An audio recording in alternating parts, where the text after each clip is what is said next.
कन्नड पाणी गुणवत्ता व संनियंत्रित सर्वेक्षण एक दिवसीय प्रशिक्षणाचे आयोजन पंचायत समिती कन्नड येथे करण्यात आले होते। या प्रशिक्षणात जिल्हा पाणी व स्वच्छता मिशन कक्षाचे पाणी गुणवत्ता सल्लागार अलकनंदा पवार, सहाय्यकारी संस्थेचे प्रतिनिधी यांनी पाणी तपासणी याबाबत प्रात्यक्षिके करून मार्गदर्शन केले।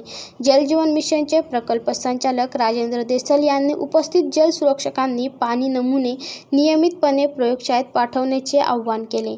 तालुका आरोग्य अधिकारी कन्नड डॉ. साळुंके यांच्या हस्ते या प्रशिक्षणाचे उद्घाटन झाले।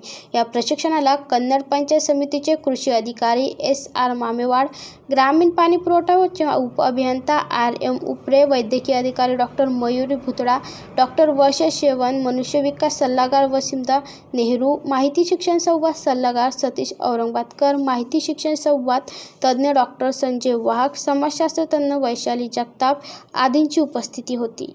Bureau report AI news, Chhatrapati Sambhajinagar.